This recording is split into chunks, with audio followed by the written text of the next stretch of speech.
আজকে আমি অনেকদিন পর এই রেল লাইনে ঘুরতে আসছি। তো এখানে ঘুরতে আসার মুহূর্তে আমার মনে পড়ে যায় যে রংপুরে যখন পড়াশোনা করেছি ওখানে আমার অ্যাডমিশন সময় চলে গেছে। তো বিশেষ করে কলেজ লাইফে যে জিনিসটা খুব মনে পড়ে যায় সেটা হচ্ছে যে যখন খুব বিরক্ত লাগতো বা খুব বোরিং লাগতো, আমার ফ্রেন্ড মনিরুজ্জামান, তারপর রাশিক, এরপর যে মেসে ছিলাম মাতৃছায়া, ওখানে বিভিন্ন জনকে নিয়ে ওখানে যে রেল লাইনটা যে আসছে যার নামটা ভুলে গেছি, কি যে বলে যার নাম জানি কি, কলেজ পাড়া। আমি তো কলেজ পাড়ায় তো ছিলাম। তো কলেজ পাড়ার পাশে যে রেল লাইনটা যে চলে গেছে, তো ওই দিক দিয়ে আমি প্রতিদিন মানে যখনই খারাপ লাগতো ওই জায়গায় ঘুরতে যেতাম।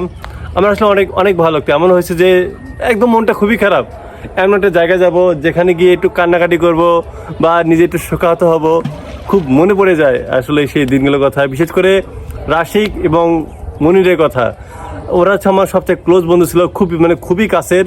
তো যখনই আমি রাশিকের বাড়ি ছিল হচ্ছে ওই রেল লাইন থেকে একটু দূরে, মন্দিরের বাসা ছিল একদম শাপলার ওইদিকে। তো আমি যখন ডাকতাম খুবই খারাপ, বলতাম যে দোস্ত আয়, আমার মনটা খুবই খারাপ। মনির সেই শাপলা থেকে আসতো প্রথমে কলেজ পাড়ায়, তারপর রাশিককে বলতাম যে তুই আয় ওখানে, তুই রেল লাইনের কাছে। তো আমরা তখনই তিনজন মিলে একসাথে মিলিত হতাম, অনেক গল্প সল্প করতাম প্রায় মাগরিব পর্যন্ত। এরপর হচ্ছে আমাদের ওই রেল লাইনের পাশে একটা গ্রামটা ভুলে গেছি, ওখানে হচ্ছে 1 টাকার পেঁয়াজি পাওয়া যায়। তো সন্ধ্যার পর মাগরিবের নামাজের পর আমরা ওই জায়গায় যেতাম, যার পর আমরা 1 টাকা যে যার মতো কত 30টা 40টা পেঁয়াজি নিতাম, আমরা একসাথে খাওয়া দাওয়া করতাম। সেই দিনগুলো আসলে আর নেই। কত গল্প করতাম সেই স্মৃতিগুলো।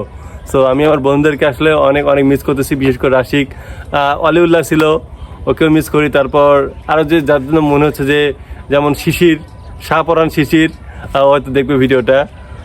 তারপর মানে এই কয়েকজনের সাথে সবসময় একটু যাওয়া আসা হতো ওই জায়গাগুলোতে, তো অনেক স্মৃতি।